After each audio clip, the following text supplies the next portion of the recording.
Selamat pagi Bapak Ibu, Saudara, kita akan membuka Alkitab kita dari Yesaya pasal 35 ayat 1 sampai ayat 4. Yesaya pasal 35 ayat 1 sampai 4. Kita baca bersama-sama ya, kita jarang membaca bersama karena hari ini saya main saksofonnya agak banyak. Jadi menggeh-menggeh. Kita baca bersama-sama ayat 1 sampai 4.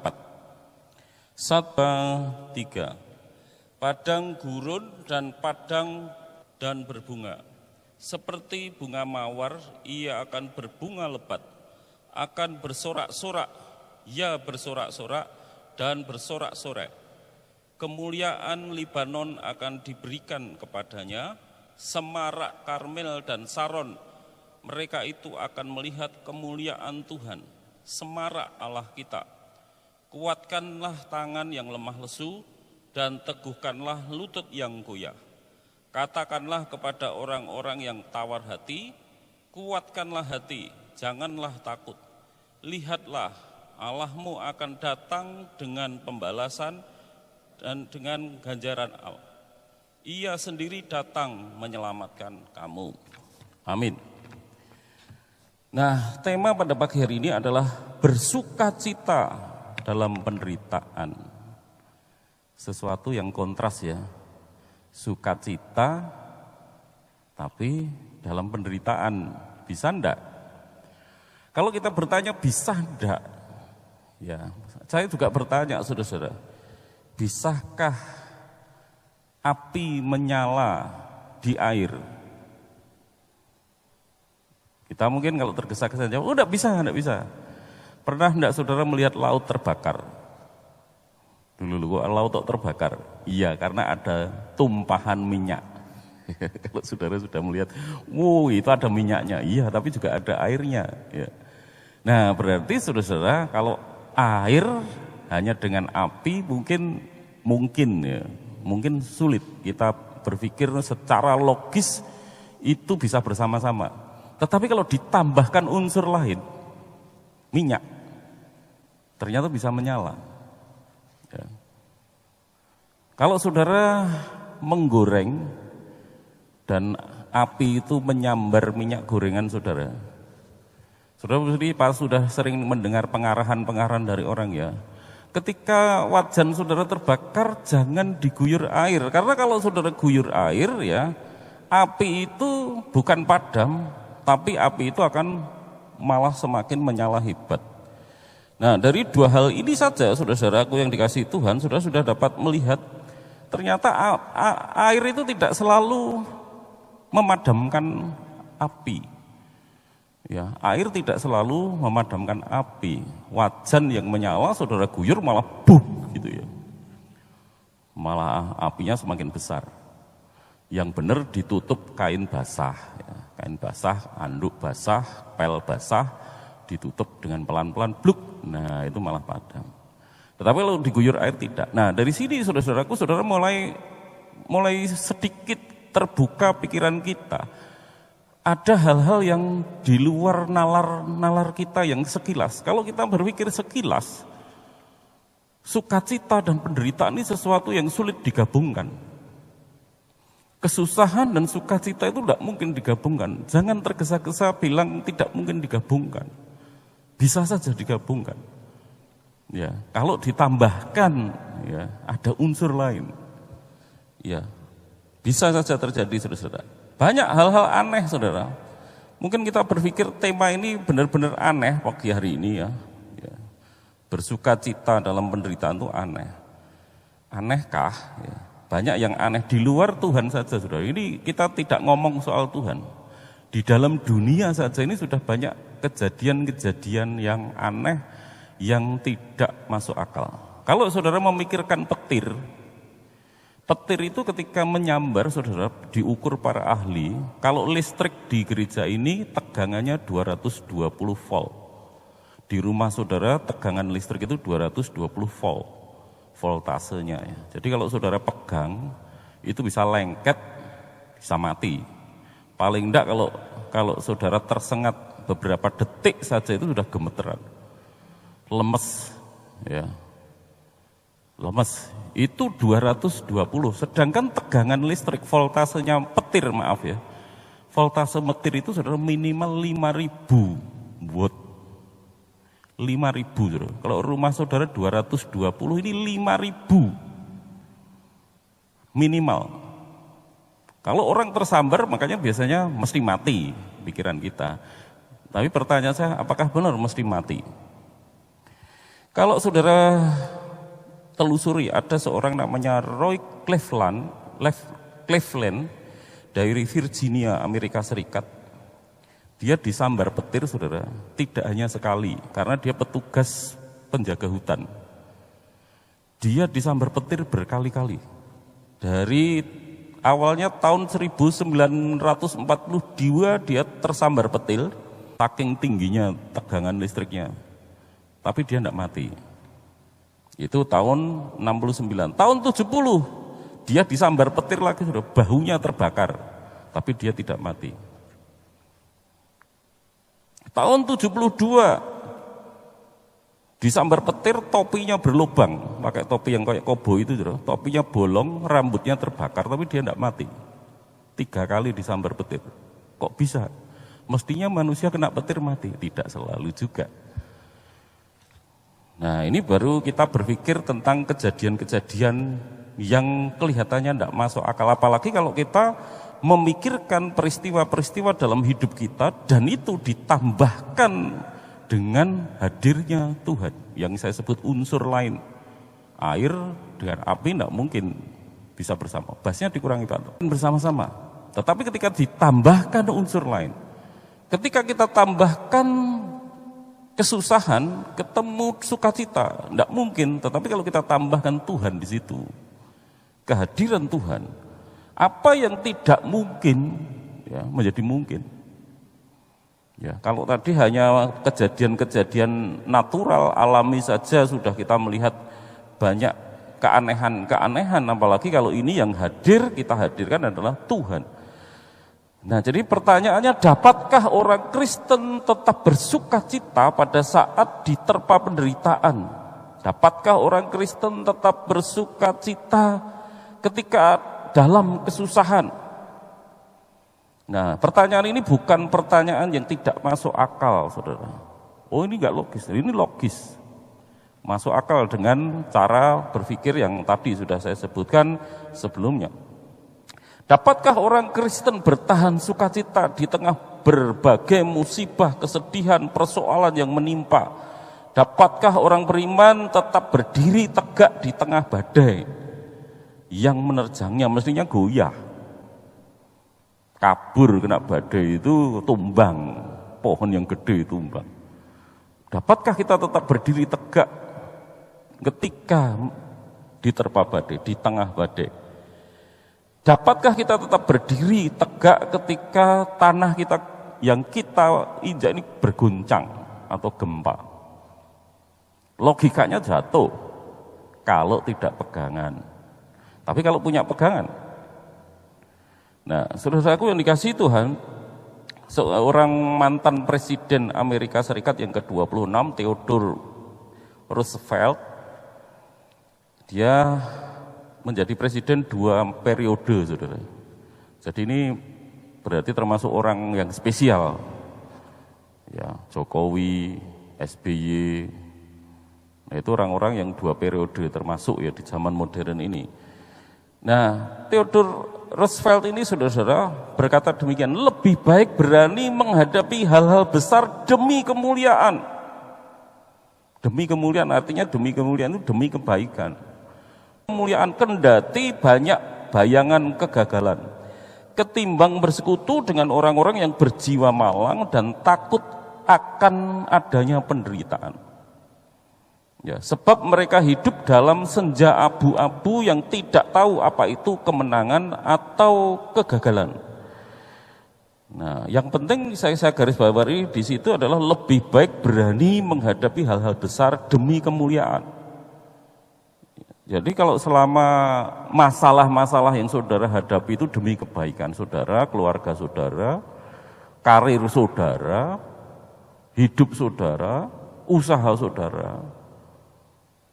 Sering ketika saudara akan maju, itu banyak hal yang menakutkan, saudara. Ya. Ketika gereja kita mau pasang karpet saja kan sudah mikirnya, waduh, karpet. Tapi karpet kita ini sudah umurnya berapa tahun nih? 5 tahun lebih. Kita berpikir, wah nanti akan kotor, wah nanti akan begini. Ternyata ya enggak juga. Ya kotornya pasti ya, tapi kan seperti lantai sama saja kalau dibersihkan. Ya. Orang sudah takut dulu. Mau renovasi, dananya dari mana? Nanti dananya dari mana? Gede loh itu. Sedangkan persembahan gereja kita sebulan saja sekian. Aduh, enggak mungkin itu, enggak mungkin. Setiap apa saja saudara, kalau saudara nanti punya bisnis, saudara mau mengembangkan bisnis saudara, dan ketika saudara mau beli mesin baru, ya, ketika saudara mulai mau mengembangkan strategi baru, saudara pasti nanti akan muncul kebingungan, kepanikan. Ya. Oleh karena itu, Theodore Roosevelt ini sebagai pemimpin negara, ya, makanya dia berkata lebih baik berani menghadapi hal besar demi kemuliaan. Ya. Dan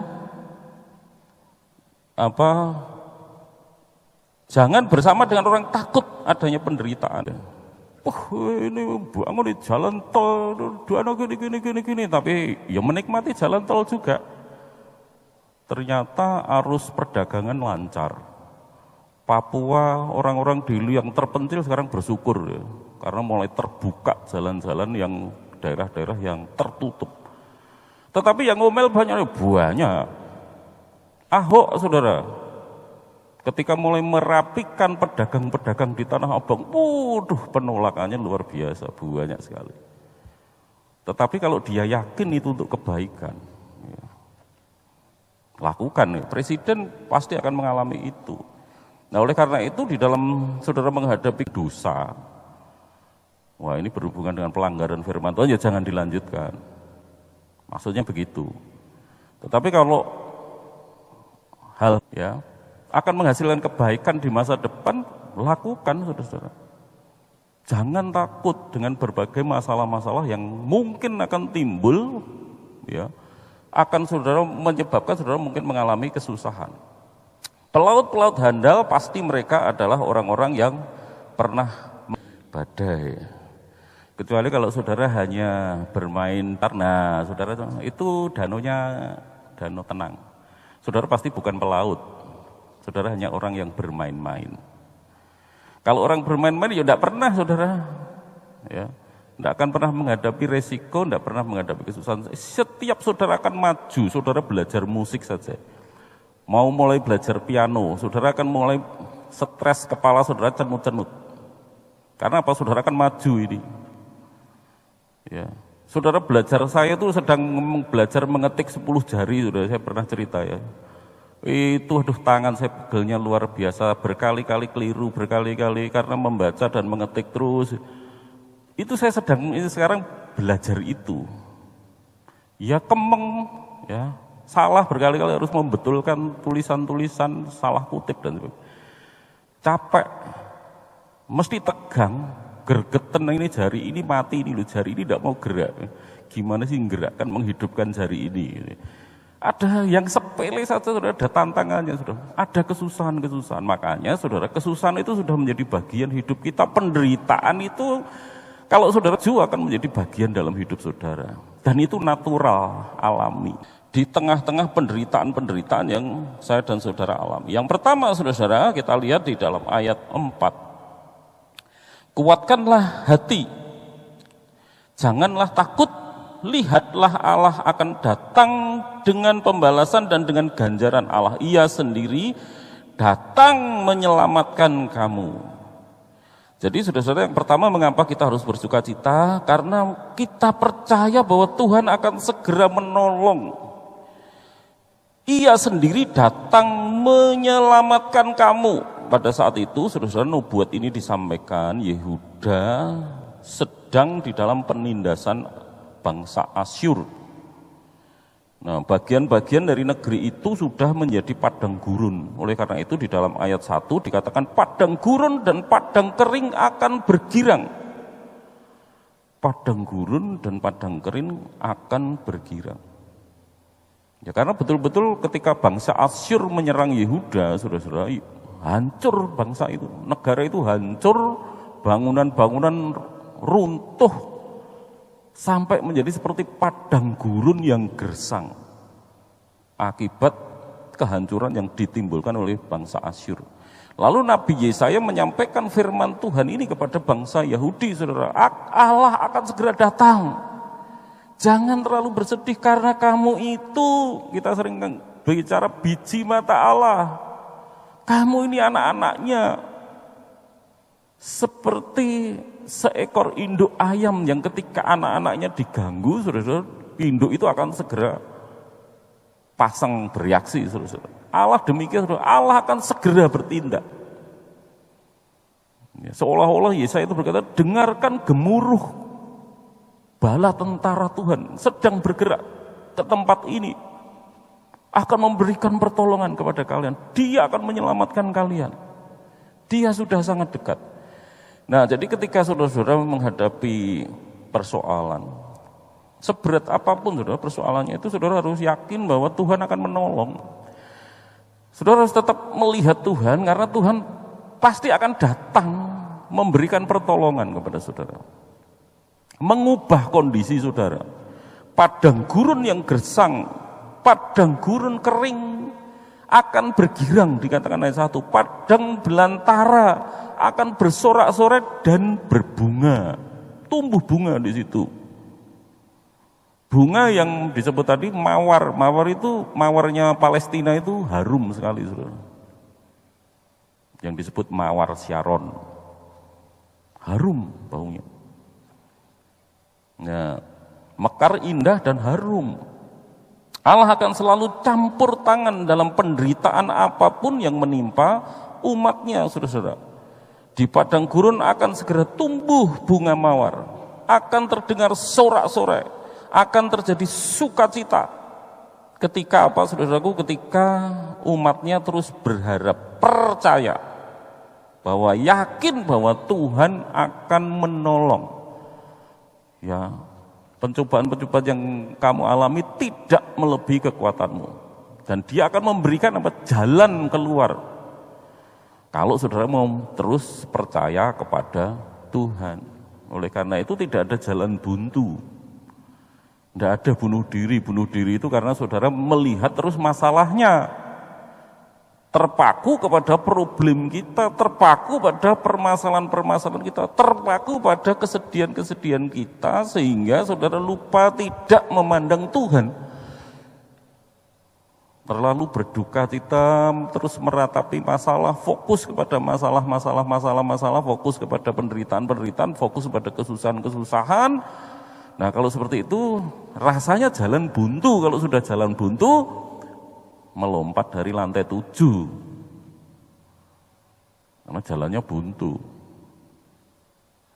Tapi kalau saudara-saudaraku yang dikasih Tuhan, terus percaya bahwa Tuhan akan menolong, saudara akan menunggu matahari akan terbit, mungkin gelap sekali, atau saudara berada di tengah malam yang gelap gulita, kanan kiri tidak terlihat, saudara tidak melihat terang sama sekali.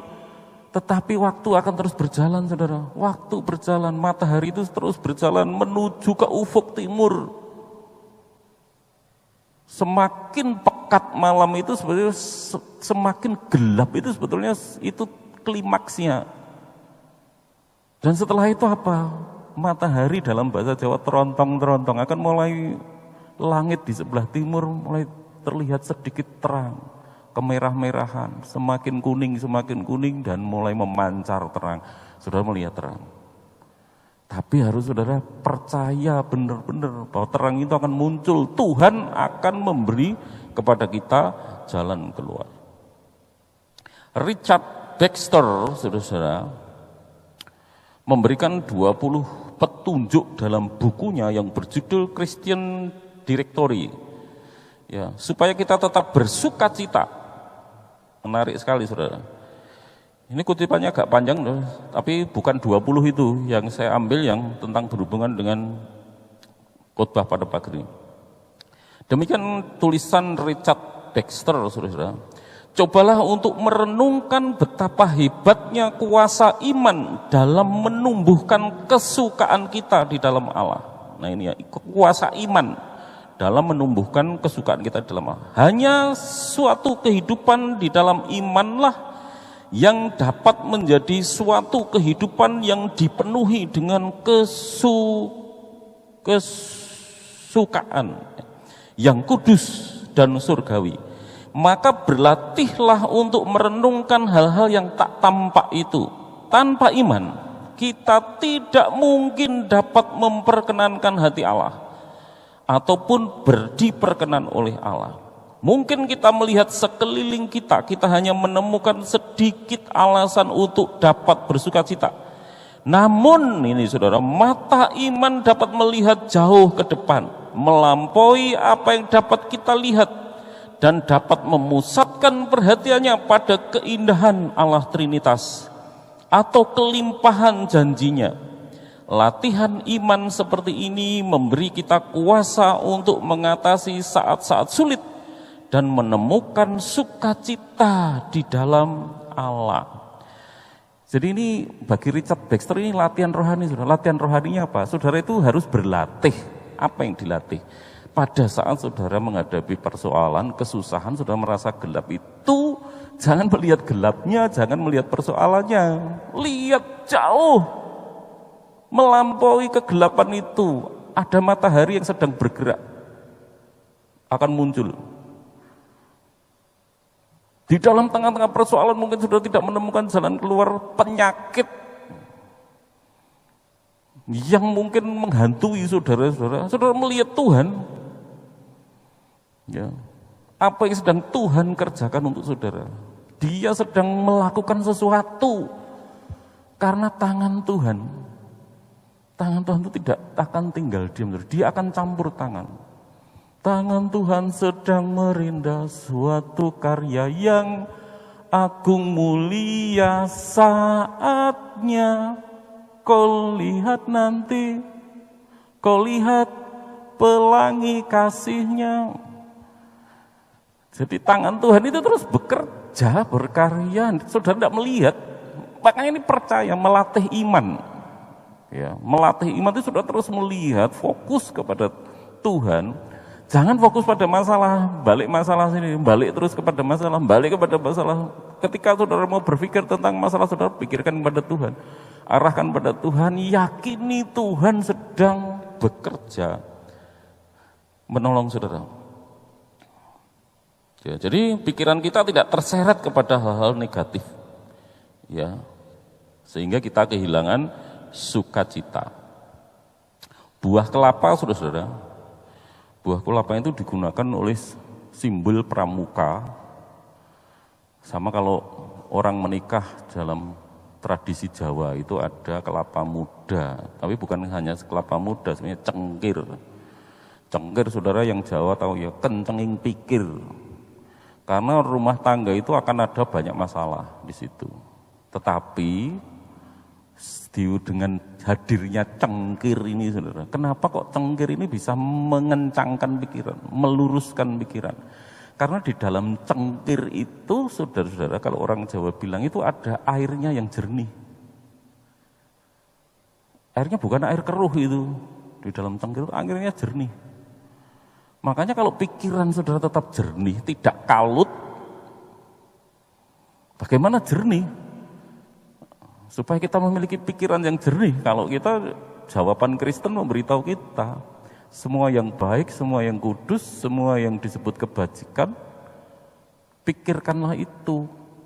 Itu semua berhubungan dengan Tuhan. Yang baik, yang suci, yang kudus, itu Tuhan. Nah kalau saudara bermeditasi, kan kita sudah beberapa waktu yang lalu saya sudah menyampaikan cara meditasi Kristen.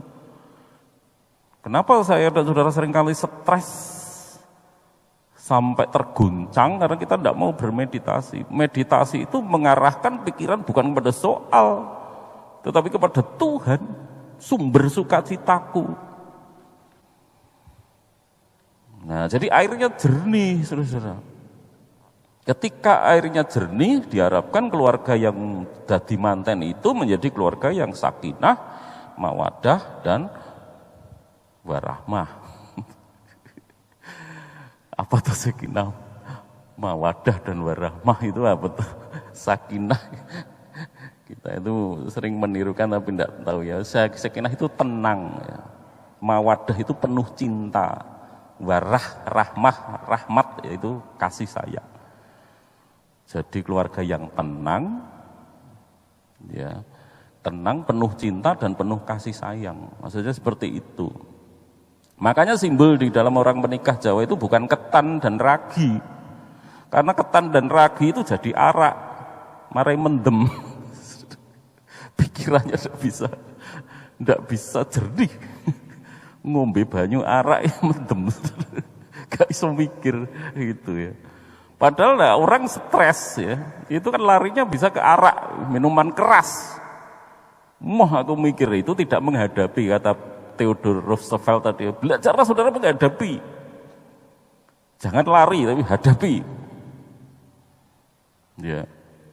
Makanya orang-orang yang seringkali, ya ini biarlah gereja terakhir ya, di mana saudara bergereja. Seringkali ketika menghadapi sesuatu yang tidak nyaman, orang pindah gereja.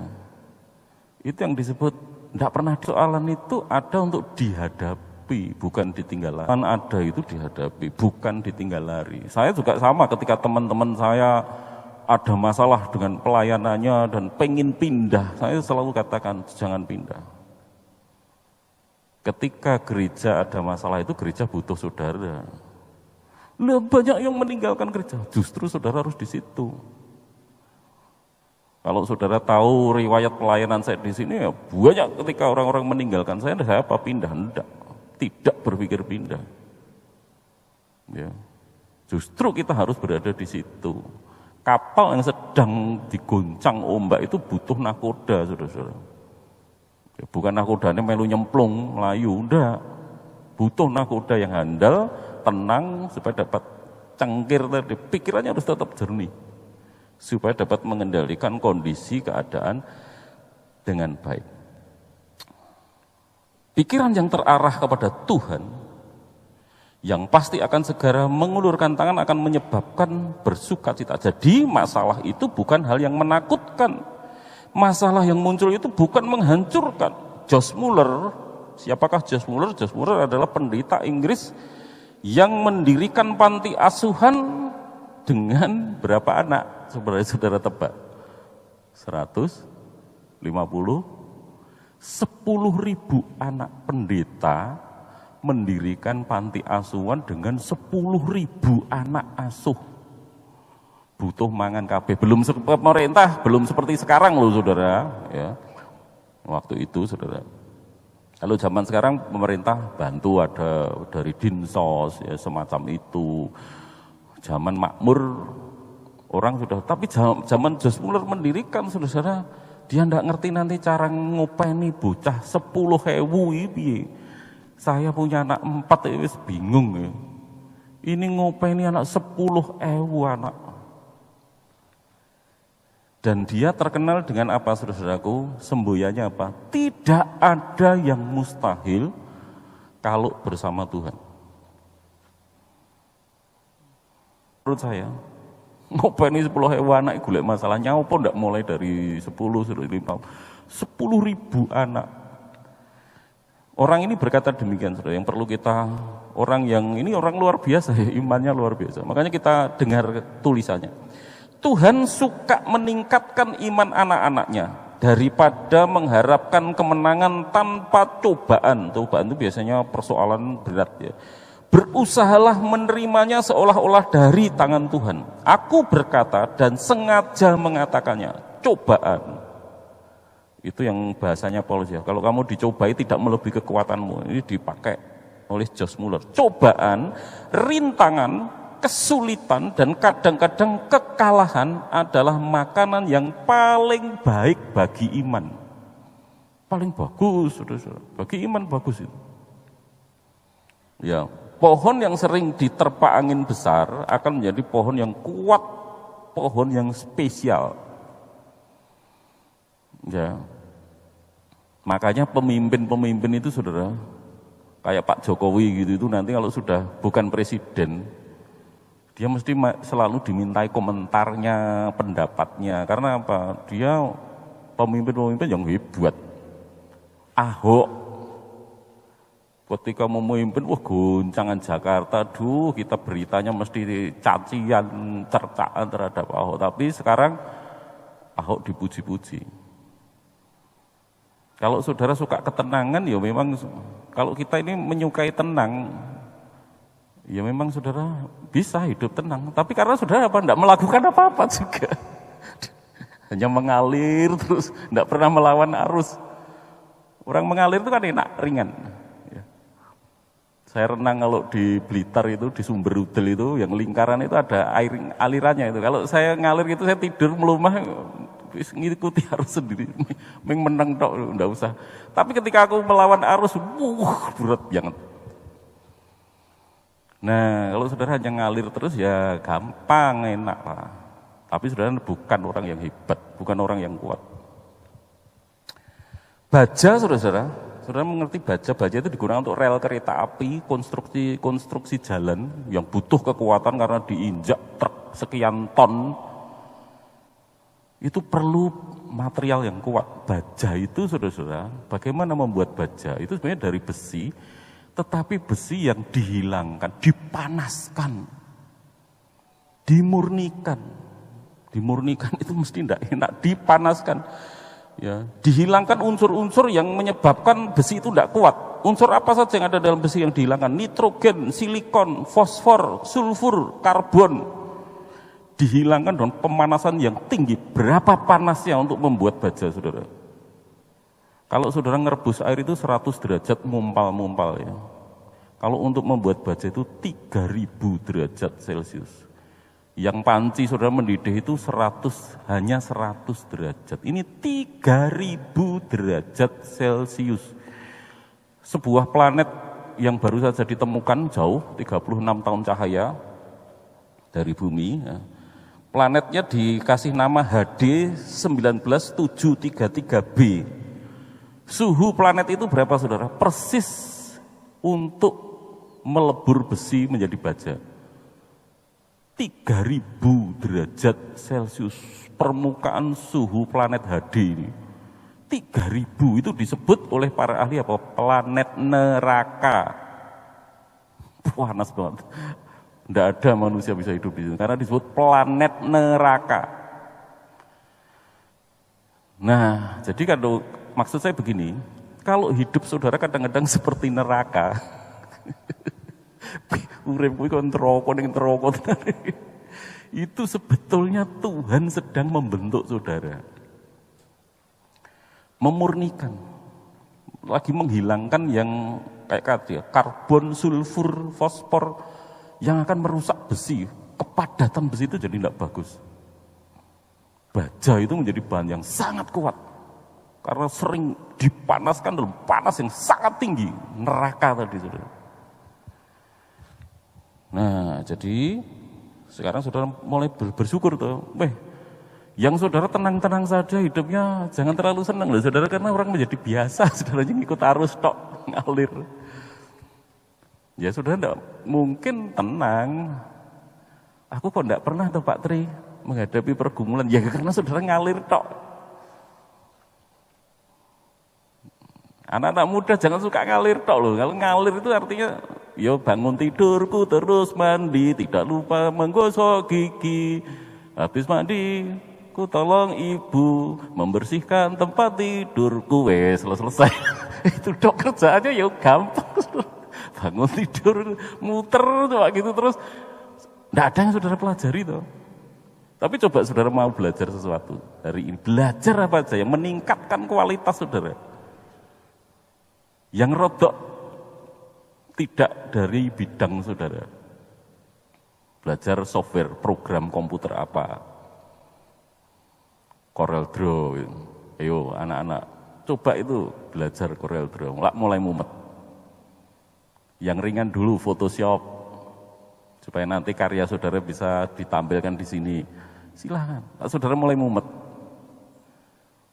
Belajar itu sekali lagi ya, berat. Ya, banyak orang mengagumi pelayanan Kathryn Kuhlman. Siapakah Kathryn Kuhlman? Saudara cari buku di toko-toko bukunya, kesaksian orang-orang yang dilayani, saudara. Orang-orang yang hampir mati karena penyakit kanker, tumor itu sembuh banyak sekali, saudara. Mujizat, dan dia selalu dalam kebaktian itu cuma Tuhan sedang menyembuhkan seorang sakit kanker di sana, ditunjuk, saudara. Di sana, silakan berdiri, mau sembuh. Di sebelah sana ada orang yang sakit liver, Tuhan menyembuhkan saat ini, berdiri sembuh, suruh kesaksian. Tadinya gimana masuk ruang kebaktian sembuh. Orang luar biasa ini, hamba Tuhan ini hebat sekali. Kalau saudara hanya melihat permukaannya, wow hebat sekali dipakai Tuhan. Tapi kalau saudara baca biografinya, Kathryn yang bisa membuat orang tersenyum lega, Kathryn yang bisa membuat orang tertawa bahagia itu adalah seorang yang sering menangis. Ketika Tuhan memproses dia, saudara, nangis. Ya. Orang yang menangis itu ternyata pelayanannya sering membuat orang tersenyum, bahagia, tertawa. Jadi makanya saudara-saudara jangan kehilangan sukacita ketika Tuhan sedang memproses saudara. Bagaimana ceritanya panjang ya, silahkan saudara beli bukunya, biografinya Kathryn Kuhlman, saudara baca. Ya. Yang kedua, saudara, terakhir pendek ini, tinggal 5 menit. Saya batasi. Karena Tuhan Allah akan membuat umatnya memuliakan Dia. Ini ayat 1, padang gurun dan padang kering akan bergirang, dan padang belantara akan bersorak-sorak. Ini berarti apa? Target Tuhan, kenapa kok Tuhan tadi mau menyelamatkan? Karena Tuhan itu ingin umatnya memuliakan Dia. Ya. Karena kita memang diciptakan untuk memuliakan, bukan berarti gini loh saudara, Tuhan itu haus pujian, bukan gitu. Sebetulnya tanpa saudara menyembah, tanpa kita menyembah, Tuhan itu sudah mulia. Tapi ketika saudara menyembah Dia, coba saudara yang pengalaman pernah menyembah Tuhan dan hadirat Tuhan sangat dekat. Pertanyaan saya, siapa yang menikmati? Saudara. Bukan Tuhan yang senang loh, waduh senang sekali disembah, enggak, saudara yang menikmati. Makanya ada pujian menikmati hadiratnya. Karena pada saudara menyembah itu nanti saudara yang menikmati. Anehnya di situ, bukan Tuhannya yang senang. Karena kalau mungkin saudara memuji saya kan saya senang ya, Pak Tri bagus, wah saya senang. Tapi kalau Tuhan itu enggak butuh pujian, saudara, karena Dia sudah mulia. Tanpa menciptakan malaikat pun Dia sudah mulia. Tanpa manusia, malaikat pun sudah ribuan jutaan malaikat sudah menyembah. Kalau hanya masalah menyembah, bukan karena pengen disembah lebih banyak lagi, bukan. Tapi pada saat saudara menyembah, memuliakan, saudara kan bersuka cita, menikmati ya keindahan Tuhan itu. Agustinus dari Hippo, saudara-saudara, Bapak gereja ini menulis tentang kesedihan demikian, ini terakhir ya. Sudah terakhir, tinggal 5 menit. Sebenarnya masih bawa beberapa kutipan, tapi tidak apa-apa. Saya batasi ya. Air mata yang telah kutahan mengalir dengan deras. Ini Bapak gereja, ternyata yang nangis juga. Air mata yang telah kutahan mengalir dengan deras, dan aku membiarkannya meluap sebebas-bebasnya. Menjadikan mereka itu air mata tadi sebagai bantal bagi hatiku. Di atasnya hatiku beristirahat. Nangis itu tidak berarti tidak bersuka cita. Seringkali nangis, tidak masalah. Nangis itu tidak bertentangan dengan sukacita. Ketika saudara kehilangan keluarga saudara nangis, yang dilarang Alkitab itu kan jangan berlarut-larut. Saudara meninggal, istri saudara meninggal, saudara tersenyum bahagia, aneh saudara. Ya menangis saatnya, menangis, tapi itu tidak bertentangan dengan sukacita. Ini Bapak gereja kita mengalami gitu ya, menjadikan air mata itu sebagai bantal bagi hatiku, di atasnya hatiku beristirahat. Loh, kok bisa tidur tapi nangis tapi bisa tidur, karena apa? Punya Tuhan. Ya. Rancangan Tuhan itu begitu mulia. Nah, ketika saudara orang tua punya anak saudara menangis ya, pasti saudara ingin segera memeluk, ya. Memeluk, dan paling lega itu anak kalau dipeluk dan air matanya dihapus oleh tangan saudara. Itu rasanya anak itu plong, lega banget, ringan.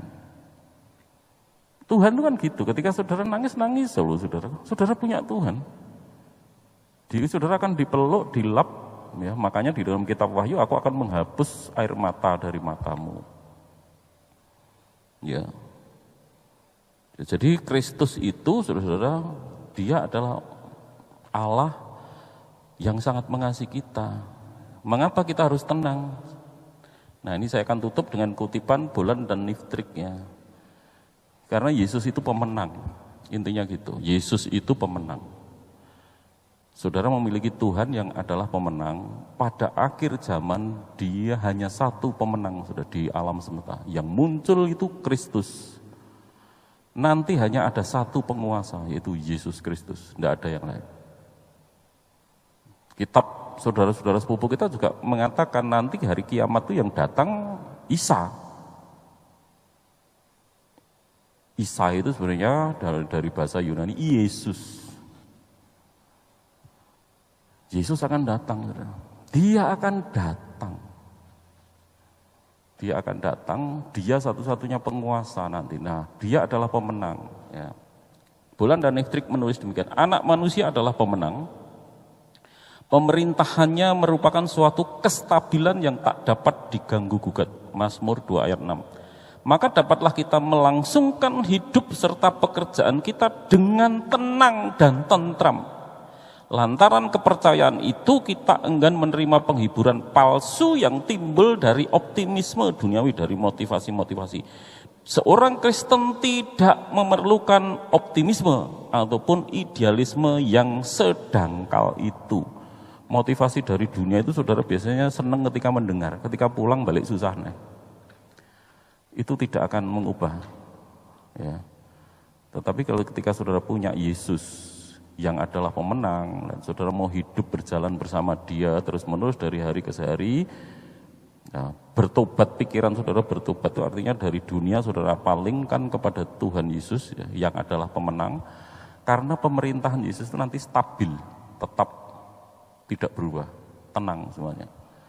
Dia yang penguasa yang stabil ini, yang berdaulat penuh ini, saudara, dia bersama saudara kan, melalui rohnya yang kudus, menempatkan rohnya di dalam diri saudara.